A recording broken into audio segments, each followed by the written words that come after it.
So we have questions from local audience, and we also have a lot of questions coming from our outside Bangalore audience. What we'll do is we'll first take the local questions. You will stand here. Please be very quick in your questions. And then in the last 10 minutes we'll take some questions from outside, okay? So I have two-part question. Yeah. What do you think is the fundamental reason for the homegrown terror that you see? What motivates them to do this, other than money, of course? Because they are very low down the order and therefore they do it for money. So what drives it? Is it social issue? Is it money? Is it discrimination? What is it? That's one. And secondly, is there something called Hindu terror on the ground, or is it just a balancing counter narrative by the politicians or by Congress, that we put it more precisely? Simi was banned for a reason, late 2000, early 2000s. They were, Home Minister at that time, Mr. L.K. Advani, had very specifically said there were certain issues. There was a good number within the city who decided to, challenge and fight the ban in a very legal way. But there was that particular set within Simi which was the actual cause for it being banned, which we know as the radical part of the Simi, headed by the Safdar Nagori faction, which is very ideological in nature, extremely ideological in nature. They felt strongly about a lot of issues,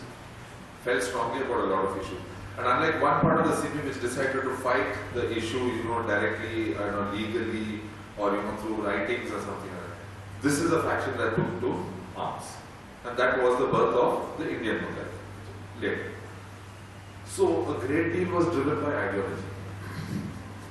But then, I would definitely say the initial set of people who joined Simi there, who were part of the radical Simi, they were definitely driven by ideology. But then today, if you look at it, a lot of people have come in there for the money, including Riaz Bhatkar, I would say. Riaz Bhatkar never had an ideology. His 120 dossiers that we keep reading, he has no ideology. So there is money. So it's become a cocktail of both. Now the thing is, what happens is, it is the ideological chiefs who would keep controlling Simi, would control the IM.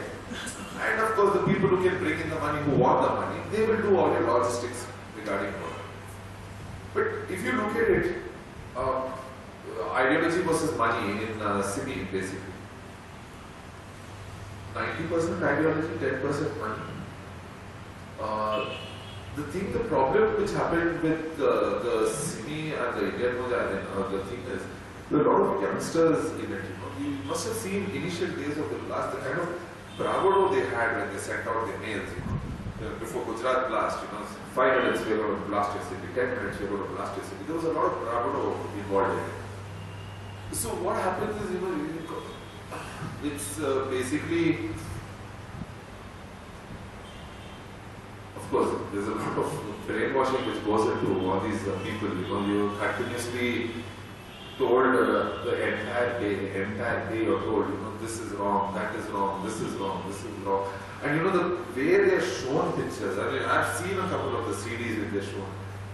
It's like, there are a lot of things added to it.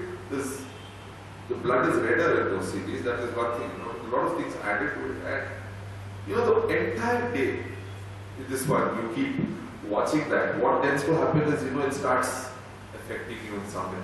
And more worrying is, it kind of affects the educated class more than the uneducated. Because the educated class is which is thinking there, and this is what has, basically brought about the whole problem. Educated youth, radicalization, and money. But money again is just about 10%, that's about it. They do need money, they do need funds, but it's more to do with an ideology. And if it was all about money, they would have broken in 2 years. But they still seem to be strong, so it's an ideology which fights them very, very strong. The second question is on this Hindu setup. It's kind of it is kind of strange to see how suddenly so many investigations changed. I wouldn't make a very, sweeping comment on that, but at least from what I see of the investigation, the papers, and things like that, they have not been able to link anything directly. The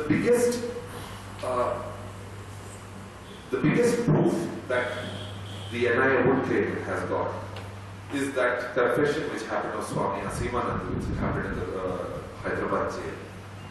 Now again, confessions are not something that you can just go by. It could be under duress. Court will take its own sweet time. But the point which I would like to argue about is why everything comes up at one particular time. So what is the extent of it? Because I have noticed one thing, among these kind of leaders who have, been stuck in these cases, be it, the Hindus, or among the Muslims. A lot of people tend to speak with a lot of bravado, which, can also bring a lot of, if you remember that very famous statement that Mr. Pramod Mutalik made after Malegaon blast, Idu bari trailer, Baki picture, Baki, that he said, that means this is only a trailer, the real movie is about to start. Now these are all highly dangerous statements to make, it's not valid. So obviously they're going to find out why is he making the statement, what is the trailer, what is the movie, let's go find out from him and things like that. So these are all very unnecessary statements. We've seen that also with, Sadhvi Pragya Singh also, when you look at it, it's very, very powerful, that kind of speaker. So they tend to get into the hype. So as of now, what I see of the investigation, it's very open-ended. There's no connecting link at all.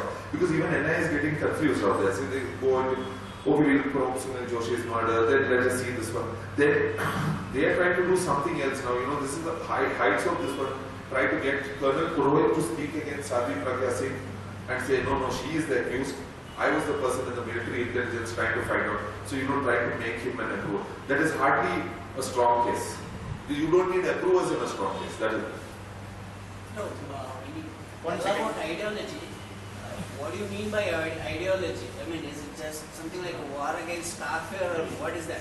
Because it's not just that, right? Because there are many killings which are happening within the Muslims itself. If we take Pakistan, there are many things, Shia, Sunni, whatever, various things. So when you say ideology, what do you mean by ideology? Okay. See, the thing is, when you talk about this ideology, there's one or two things which I would like to bring to notice. So the thing is, first let's understand that an organization like a radical Sunni or an Indian Mujahideen was set up to go on creating problem within India. Because every now and then if there is going to be a Pakistan link which is going to be, then it becomes terrible pressure. Okay, so the idea was to destabilize India. One. This is within India, you are Yes, right, within India. Why the birth of homegrown terror? Why was this one? Pakistan smelled an opportunity that there were some kind of madcaps here, whom we can use for certain amount of crime. So every now and then if there is going to be a 26 kind of an attack, then internationally pressure grows a lot. So that is one. So how about creating one particular outfit within India, which can keep on working on its own? So every time there is a probe, they say, no, you are a person. No, you are a person only. So if you ask Pakistan, why are you fighting? No, they are Indians. So this was the birth. Ideology is a reason. So how do you justify? Plus, how do you get people into your fold? So that's what. So there is this think tank, 5 to 10 people there. There is a think tank out there who will sit and tell you, no, this was wrong. There was an Ayodhya thing which happened wrong. Babri was wrong. This was wrong. That was everything. These are excuses. This is what. As I said, the intention is to destabilize the country. Ideology is just an excuse. Nobody, I know for a fact, feels so strongly about those causes. Just like to add here, the concept of jihad as such is brainwashed. They say jihad and Islam is co-joined. I asked this question with a Waqf board member from Chhattisgarh in one of the Finns program. He said the kind of jihad that's happening right now is because of Wahhabism. So you need to go back and understand the history of Islam and how it got evolved and how it got radicalized. Then you will understand the ideological aspect. So Maybe the recent Bangalore acquittals of some of the Muslims who were detained. Was it a goof up by the NA, or as you spoke about, or was it a strong case of acquittal, or what was it? And the media played up a victimhood of Muslim youth, and all those things were there. What do you see of it? For example, if some Muslim youth is acquitted in some case, and media doesn't know the in and out of the case, and they just hype it out so that Muslim youth are, they are being targeted. What do you see of it, and what related to this case? What do you think? What was the investigation? What was the investigating line? And was there a real threat to some of the personalities here? And what was it actually? See, there was definitely a thought process within a couple of people to carry out some, to create some kind of trouble. To assassinate one or two people. See, again, that goes, in terms, if you look at it, proper bureaucratic terms, whether the threat was a grade A kind of alert or grade B or grade C. This would say definitely under grade B kind of alert could or could not happen. Mistake, what happened was, now this was a case which did not have only people from Bangalore. It had two people from Nanded, it had one person from Hyderabad, it had a couple of people from, yes, all these people were all, they were all part of this particular plot. Now there were two or three people two people who have been acquitted. Now this is the thing is, what happened was, I noticed first thing what happened, when these boys were picked up. Obviously, you call some people in Bangalore, I don't know, they have done it, that, this, so. But when you call Delhi, the idea of them is that they are hurrying it up. They are hurrying the program. Now what happens is, you tend to hurry the program to such an extent. You are in such a, mad rush to finish off the probe, within 90 days. And there's a lot of, national attention which comes, which trust me costs like, so that is there. So with all those kind of things when it happens, so then you tend to pick up one or two people who are, just roommates of those boys or anything of that sort. Now, there is when the mistake was made there basically. You pick up one or two boys, you do not know the extent of their involvement. So I'm not saying, let the court give them a clean sheet, that is one thing. You do not know the extent of anybody's involvement. So there you need to gauge as a policeman, what is the extent of his involvement in that case. So his extent of involvement is a little less, you don't arrest him. You detain him, you question him, you leave him. You question him, you leave him. You give him a strict instruction, look boss, till the probe is over, you don't go. Now the problem what happens is, when the extent of somebody's involvement, now the thing is the journalist and the DRG, according to NIH actually, now according to the NIH case, they said that these were just roommates.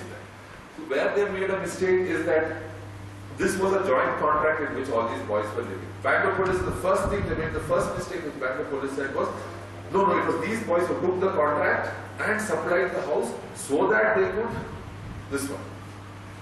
And next mistake which you make is, very honestly see, in Karnataka, which you see in the media, it's not very used to covering a lot of cases on terrorism. So, you call someone and say, Huji, it's Huji. Is it Lashkar? Okay, Lashkar, no problem. I am, fine, no problem, I am. So, as long as you say anyone is okay. But what is I am, Huji, Lashkar, everything, you put this one and you make the case so big. All you're going to achieve at the end of it is your next remand application before the court is going to get passed. Your next remand application. In the long run, you are going to achieve nothing. So that's what I said. Two people, their extent of the offense is a little less. You detain. So what happens is, when NIA pulled up the case, there was actually not much of a problem between NIA and Bangalore police here. Because Bangalore police at the end of the day were very relieved that the NIA came, because they were not proceeding this one. They were getting stuck on a lot of things, because what happens is, two of the accused are from out of the state, and then they say the main accused one fellow, he's traveled to Saudi Arabia, he's not here. So how do you get all these people? You need a bigger agency to put on Interpol watch and all those kind of things. So at that point they started making a mistake. They did not consult with a lot of officers across the country. They should have done that one. So when NIA came, they were kind of relieved at the end of it. And NIA had no option but to pull out two people from the charge sheet, because there was lack of evidence. Because lack of much evidence, because NI wouldn't want to risk it before the court and get strictures passed. Unfortunately, at the end of the day, what happens is everyone sees only those 2 acquittals and the rest of the 10 are, conveniently forgotten. That is the problem. Okay, question from, okay, go ahead.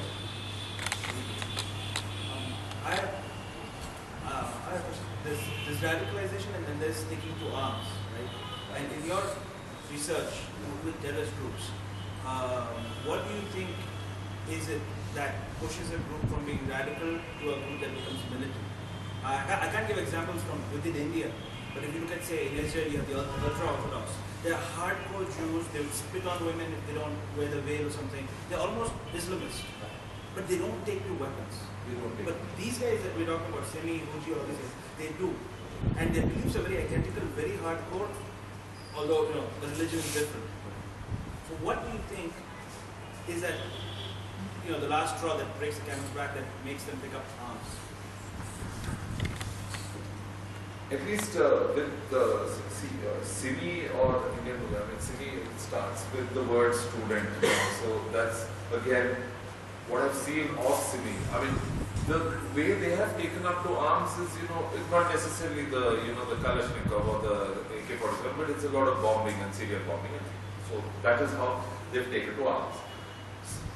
What has happened is, there's a lot of that blood rush within them. So they only claim that, through their emails that we as a social cause, the women should be dressed in a particular way, this should be done, and, bring them the Sharia law, all these kind of things. Like what you say about the, we find there in Jews, they spit at them. They don't go up to that extent, because they do at the end of it, do realize it's a little bit of a democratic setup here, and they do need a lot of local support. That is one thing. So they will not go up to that extent.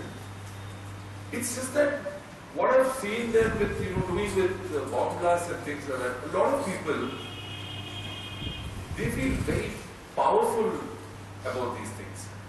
It's an ideology which a lot of youth who have been, questioned, detained, or convicted or acquitted, whatever those people, none of them have even once, spoken to that extent about radicalization. They just spoke about radicalization because it sounded good.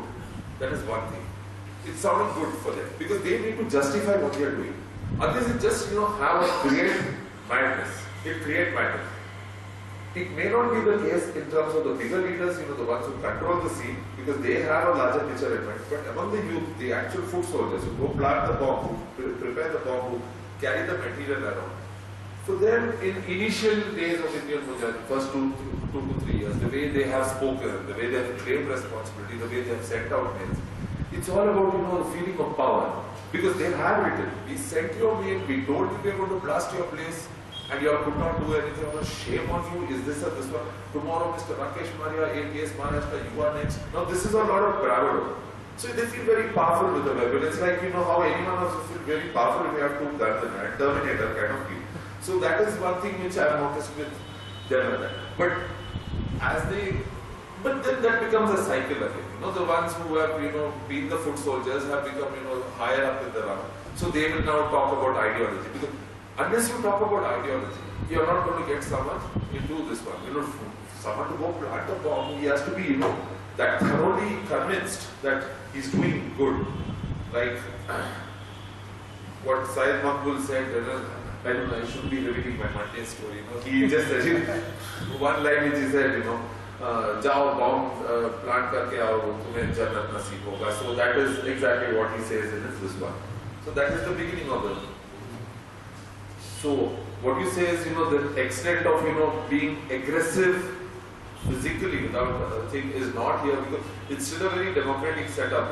Nobody's going to tolerate that in this one. There could always be a backlash. Yes, sir. I have 2 short questions.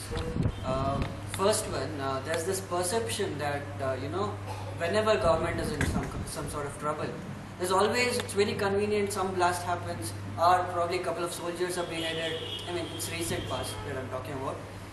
There is this perception that there is some kind of government involvement. Does it hold any sort of water, or is it just conspiracy theory?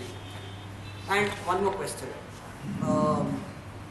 you see that you said Kerala is completely becoming radicalized and other things. If you can extrapolate, do you know to what extent, where are we seeing it after a few years? Is it going to be really bad? Is there something that we can arrive at? Government hand to one extent, which is again, from the days of John F. Kennedy, it's never been able to, prove that there's been a government hand in it. To a certain extent, I wouldn't say that, any government would sit and plan out an entire attack and, create foot soldiers and things like that. But what if you ignore intelligence alerts and things like that at one particular time, where you loosen up your security to a certain extent? But that's again a very far-fetched argument, which is very difficult to prove. Could be, complete this one, what is that, coincidence also. But ignoring of intelligence alert is something, which will automatically raise one suspicion in your head. Why every time after a blast, it's understandable. Dilsukh Nagar is a crowded place, so it is going to be very high on the radar all the time. So that is one thing. No, there was specific intelligence. No, we were not told about it and things like that. So, a lot of times, the intelligence doesn't reach the person it's supposed to be reaching. It just could reach someone else and then, it just goes off under the table. So, to that extent, it could be argued with this one. It is very, very difficult to prove how much what it can go up to that one. The extent that the government could go up to for that. Your second question on Kerala, that see, it's a very radical school of thought I would have seen in a lot of places in Kerala. It's all right as of now if I say that, because the thing is they're still just radical within themselves there. They've really not started coming out and doing a lot of things there. That is one thing. But I don't know, the 5 years down the line, again let's see, as I pointed out, if we probe with all the seriousness,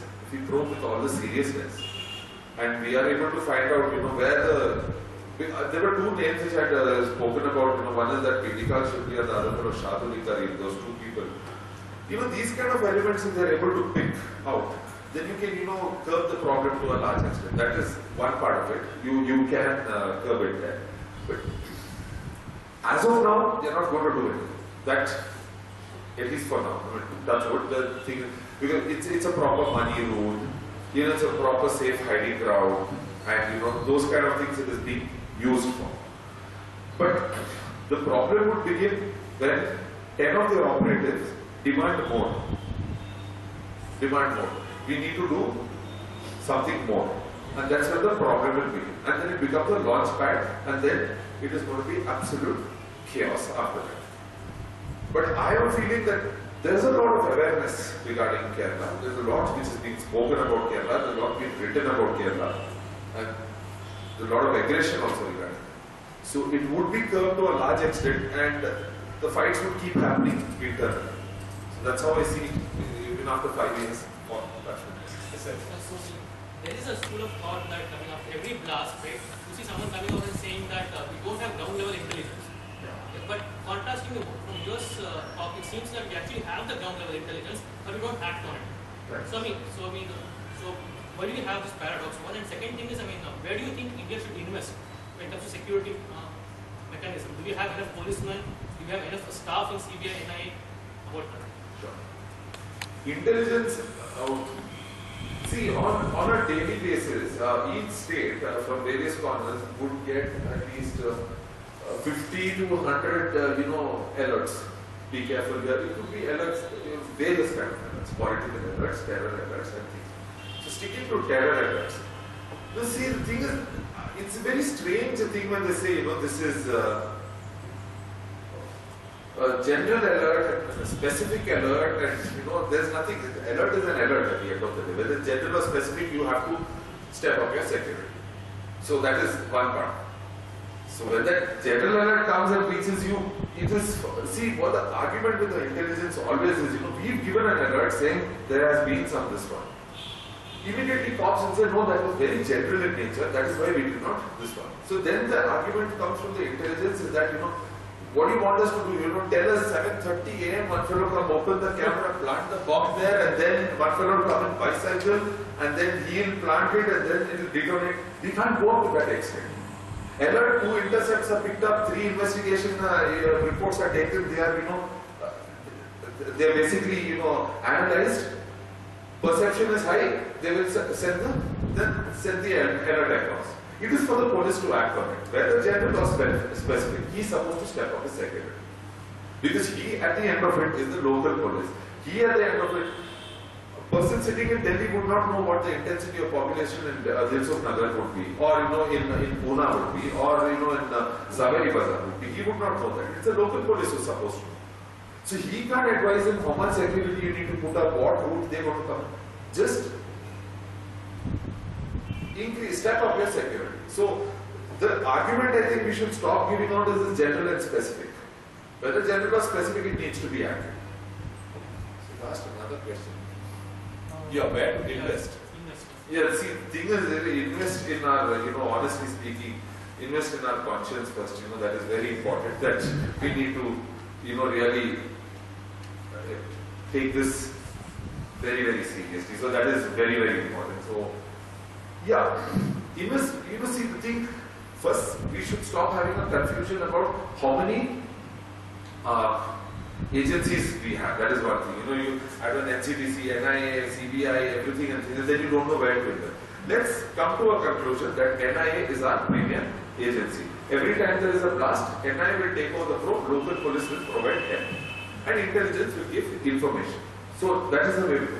If we are very particular about this, NIA single-handedly, with their team of officers, can basically study the pattern across the country and come to conclusion that there is one particular pattern which is working. Now, he'll circulate the entire country, he'll probe everywhere, and he'll find one particular pattern and he'll start joining the links, and then suddenly he'll reach some state, which is not very happy with the NIA, they'll break the link there. So then the probe gets this one. So let's hold one NIA, proper agency. Let's invest more in that. Give them all the possible things. Quick forensics, backup teams, and a good set of officers. Good set of officers. It started off with a very, very good set of very good officer. He's no more. Such officers are there. There are many of them. It's alright, even if you have a retired officer, it's okay, I would say, who's got a lot of expertise. So it would help with that next. Yes, sir. Yes, sir. Number one, what I find from what you're saying is that there isn't any will really to do something. And until that comes, I don't think there is any solution to do like that. What I can see. I do sound a little cynical, I'll say, but that's the way it is. That's one thing. Second thing is, I was not here, I was in the UAE. And I'll tell you what these guys have done. They're very, very specific. They are not giving visas. Though they have not stated it officially. They're not giving visas to Pakistanis. Bangladeshis are being sent back the moment their visas are if there is, just like you said, Chalukya or Irfan Khan, there is one name, the name matches with many of their blacklisted fellows out.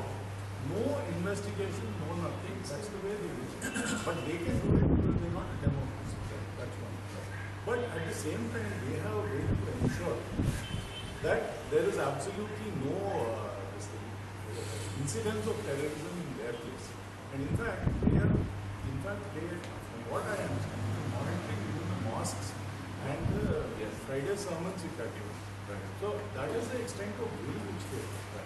I think unless we have that kind of will, perhaps we won't be able to get in. That's very good point. Very good. So, wish you last two questions and one more. So, the remote questions. So, from online audience. So, one question from Hyderabad, actually two questions from Hyderabad related to each other. Is there any movement of sleeping cells as you, from your investigation so far that you see? And if there is a hypothetically if there is an attack, which organization or organizations are empowered to take action based upon the clues? Okay. Sleeper cells, that goes without saying that, there are sleeper cells. The whole perception about a sleeper cell is, a lot of one friend of mine had in fact once told me, what is a sleeper cell? Do they have an office and things like that? I said, no, it doesn't work that way. The sleeper cell could be in a workshop, just a set of 10 like-minded people who could meet anywhere, and then that is basically a sleeper cell. Basically, you say you want an attack to happen in Hyderabad there, so we'll activate a sleeper cell say in Maharashtra. So there is a group of 10 which will plant and take the attack.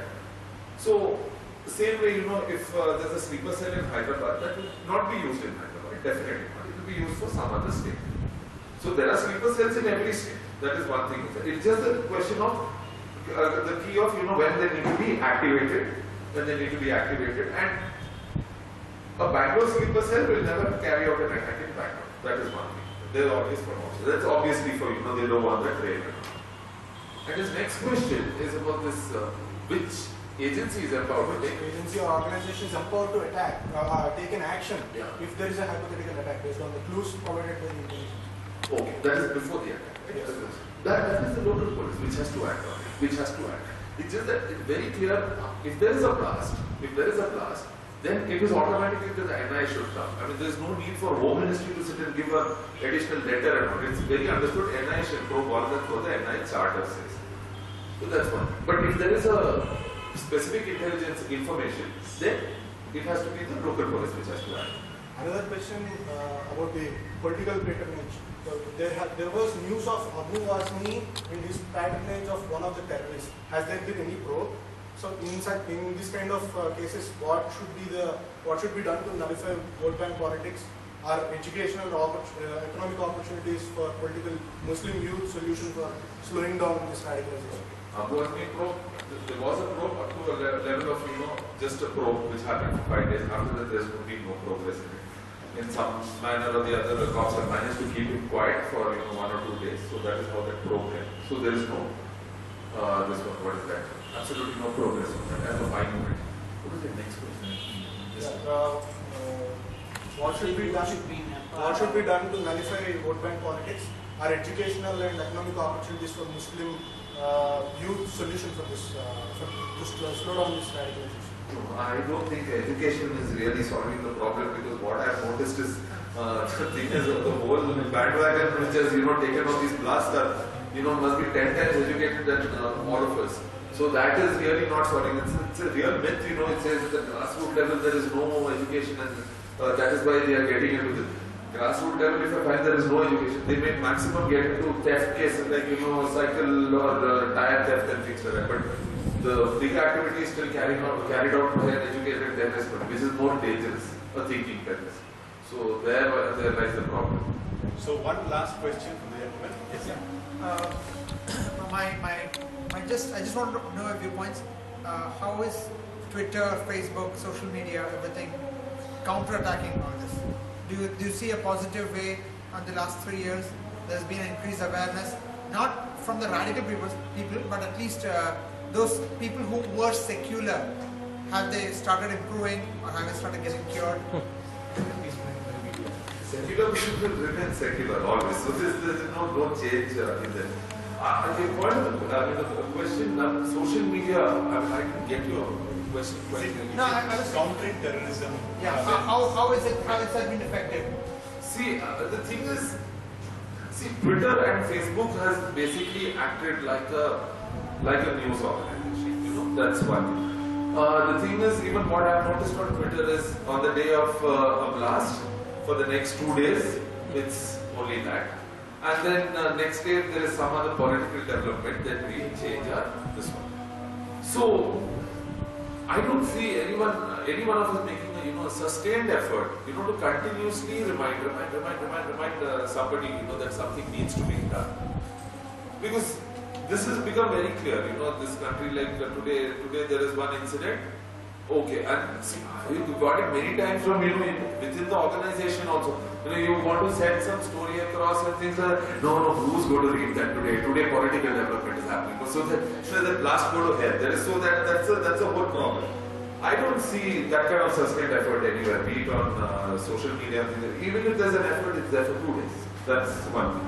You need someone who to keep coming and reminding all the time, because the thing is, if today Hyderabad police or NI has gone slow on Hyderabad case, the thing is, they are also aware that there is no media pressure. So we don't know whether they are working on the case or they are not working also. But they must be very happy that there is no pressure around them. So that's one thing. The pressure we need to create through a social networking is not basically on the investigation. That is, sometimes I really heart goes out to these police. First day, last 5 minutes, not absence of blast, who has done it? Now, he would have just known that there's a blast which has happened. Then every day, who's done it? Could it be him? Could it be them? And then media starts putting up some names and cops start chasing those people. So that has happened. So that is another problem. The sustained effort we need to do is, improvisation of an NCTC. I mean, how it should be, feasible to the entire country. Improvisation of policing, improvisation of, a dedicated agency like NI. These are the kind of topics if we keep, building out every day, then I guess there'll be more of an emphasis. One more question from online audience. Okay, it's relevant to Karnataka, so that's right. Yeah. So, does intelligence in Karnataka work on security concern? The recent release of 2 suspects by NIA arrested by Karnataka police was politically motivated since one of the was it the case? That's the question. Karnataka's intelligence I've seen works very well on political intelligence. That is one thing. Is very, they are very good at that. That is, I'll tell you, a lot of times, you call them, they tell me how, Shankar Bidri was sitting with Parmeshwar, or, or where SM Krishna was going, or where is Yediyurappa, whether Yediyurappa's son is in the gym, or, these kind of things I've noticed with Karnataka. They've not really, woken up to that, that perception there, of intel alerts and things like that. It's been a little slow on that front.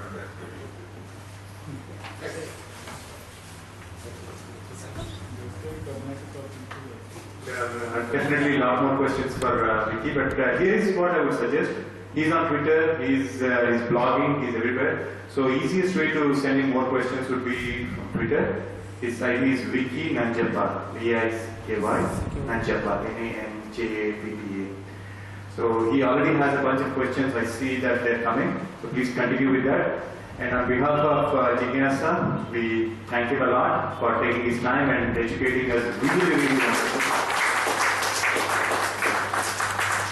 And that's it for the evening, okay? So no, we've done that, so that's it for the evening, and unofficially we'll just chat. I think we need to make him drink something now and eat something. He's been talking for a lot. Thanks a lot for coming. We'll meet next time. Thanks a lot.